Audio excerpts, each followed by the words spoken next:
तो वीकेंड पे आपकी क्या स्ट्रैटेजी रहती थी? ये तो बहुत बढ़िया स्ट्रैटेजी बता दी आपने। जैसे आपने बताया कि मैथ्स में सिली मिस्टेक हुई है 30 नंबर की प्रॉब्लम्स में।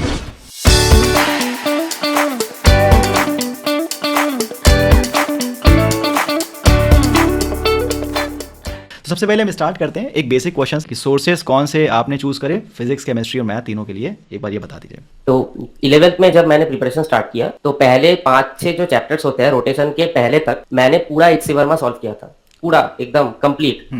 तो ये आपने 11th में प्रिपरेशन स्टार्ट कर दी थी, एकदम 2 साल का डेडिकेटेड प्रिपरेशन दिया है आपने। हाँ, आईसीएसई बोर्ड से था मैं। अच्छा अच्छा। तो जब लॉकडाउन की वजह से बोर्ड एग्जाम्स थोड़ा स्ट्रिच हो गए थे, तो बोर्ड एग्जाम्स खत्म होने के जस्ट तब से ही पूरा एक्चुअल प्रिपरेशन स्टार्ट किया। इनऑर्गेनिक केमिस्ट्री कर लेते हैं, फिर हम ऑर्गेनिक केमिस्ट्री के बारे में बात करेंगे। बिल्कुल सर, इनऑर्गेनिक में सिर्फ एनसीईआरटी ही फॉलो किया और कुछ पब्लिकेशन बुक्स कुछ नहीं किया, सिर्फ एनसीईआरटी। सिर्फ एनसीईआरटी स्ट्रिक्टली, सिर्फ NCERT। और उसकी एक्सरसाइजेस वगैरह या वो भी सॉल्व करी? वैसे और मॉक पेपर्स में जो सवाल आते थे इनऑर्गेनिक के, बस वही किए और पीवाईक्यूज कर लिए, बस इतना से हो गया। अच्छा, एनसीईआरटी प्लस पीवाईक्यूज, ठीक है। चलिए, तो इतने ज्यादा पढ़ाई करने के लिए, किताबों पढ़ने के लिए आपने कितने घंटे दिए ऑन एन एवरेज, खुद को कोचिंग को मिला करके?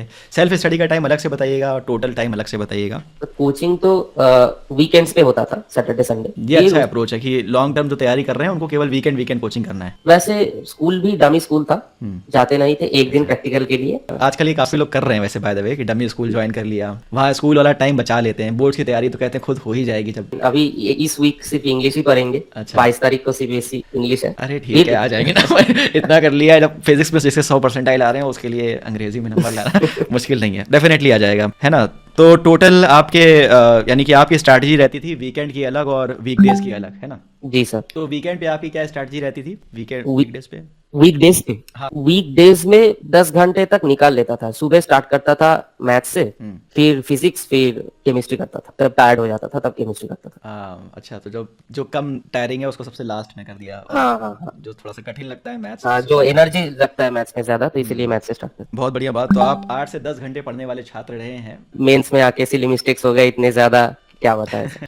अब एक चीज और पूछते हैं बच्चे कि भैया बैकलॉग वाला आप कैसे करते हैं? तो अगर मान लीजिए आपके जूनियर्स हैं, उनके बैकलॉग डेवलप हो रहे हैं, कई बच्चों के 11 थोड़े से गड़बड़ हो जाते हैं, तो बैकलॉग के लिए क्या स्ट्रैटेजी? अगर बैकलॉग बनने दिया था आपने कभी? नहीं सर, एक्चुअली बैकलॉग उतना बना नहीं। कहीं ना कहीं अगर आप चाहो कि नहीं मैं अचानक से बीच में आ जाऊं, 3 महीने पढ़ लूं और मैं टॉप भी मार दूं तो ये पॉसिबिलिटी नहीं है। तो कंपटीशन जो हार्ड वर्क कर रहा है उसके लिए वो Injustice गलत हो हो जाएगा जाएगा। उसके साथ, अगर कोई 3 महीने पढ़ के अगर ऐसा रिजल्ट कर। Correct correct correct. बाकी हेल्थ के लिए कुछ स्पेशली दिन के अंदर कुछ कर रहा है, योगा वगैरह, ना एक्सरसाइज ना, वगैरह? कुछ नहीं किया। वही तो सर गलती है कि एक्सरसाइज कुछ नहीं किया। लोग बोलते हैं कि थोड़ा वॉकिंग कर लो, इसलिए थोड़ा वेट भी बढ़ा। तो ये चीज करी जा सकती थी, मतलब थोड़ा सा टहलना वहलना काम किया जा सकता। अगर एग्जाम के दौरान जो स्ट्रेस वगैरह आता था, उस स्ट्रेस के मैनेजमेंट को कैसे देखा आपने? हाँ सर, जब एग्जाम का स्ट्रेस आता था तो जब मेंस के पार्टिकुलरली 2 महीने पहले स्ट्रेस आना शुरू हो गया था। हाँ, बहुत एडवांस कर लिया है, अब तो मेंस भी करना है। मॉक पेपर्स हर दिन कोशिश करता था कि हर दिन 2 मॉक पेपर्स दूं, अप्रोच चेंज करने के लिए। और ओवरऑल कितने करीब मॉक टेस्ट दिए होंगे आपने? 50-60 तक मॉक टेस्ट दिए। 50-60 मॉक टेस्ट दे दिए हैं, तो भाई देख लो कि ऐसा रिजल्ट लाने के लिए ये एफर्ट चाहिए, ठीक है। शॉर्ट नोट्स को लेकर के क्या कहना है आप? शॉर्ट नोट्स जी बनाए सर, हैं आपने? नहीं सर, एक्चुअली शॉर्ट नोट्स नहीं बनाए हैं।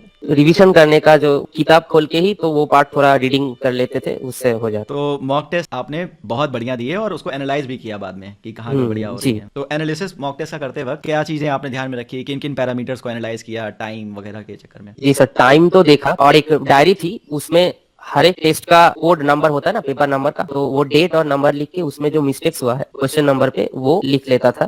बाद में मेंस के 1 वीक पहले वो डायरी से जितने भी क्वेश्चन नहीं बने थे पूरा वो रिव्यू किया। ये तो बहुत बढ़िया स्ट्रैटेजी बता दी आपने, मतलब गजब चीज़ है ये। जो बच्चे मॉक टेस्ट के थ्रू प्रिपेयर करेंगे वो ये फॉलो कर सकते हैं। जैसे आपने बताया कि मैथ्स में सिली मिस्टेक हुई है 30 नंबर की प्रॉब्लम्स में करीब, केमिस्ट्री में भी 2-3 प्रॉब्लम में सिली मिस्टेक हुई है, फिजिक्स में तो ऑफ कोर्स नहीं हुई है, राइट? जी सर। हाँ, तो ऐसा क्या किया कि इतने एफर्ट के बाद भी ये गड़बड़ हो रही थी, या क्या चीज़ें इंप्रूव कर सकते थे आपको अभी लग रहा है? एक्चुअली मॉक टेस्ट में जो मैथ्स का पैटर्न था, मैंने जो मॉक टेस्ट दिया था उसमें मैथ्स मॉडरेट से हार्ड पूछते थे, उतना लेंदी सवाल नहीं था, उतना कैलकुलेशन सेंट्रिक सवाल आता नहीं। अगर मैं एक मिस्टेक की अगर मैं बात करूं, एक वैल्यू आया था √3, उसका स्क्वायर पूछ लिया था। एक अल्फा दिया हुआ था, उसका स्क्वायर पूछा था, मैंने 9 कर दिया आंसर में, और पहला ऑप्शन ही 9 था। ऐसा मिस्टेक्स हुआ है। इसीलिए मिस्टेक है, बिल्कुल। हाँ, सो एट लास्ट अगर आपकी तरफ से एक अपने भाई को या छोटे भाई को, अगर आप जो 10वीं में है, अभी स्टार्ट करने वाला है जेई की तैयारी, क्या मैसेज देना चाहेंगे आप उसको? बस यही कहूंगा कि कभी कभी बहुत डाउन लगता है जब टेस्ट में मार्क्स नहीं आते, तो तब वही उस ड्रीम को सोचना है जिसको सोच के हम स्टार्ट किए थे प्रिपरेशन, आईआईटी जाना है। चलिए ठीक है,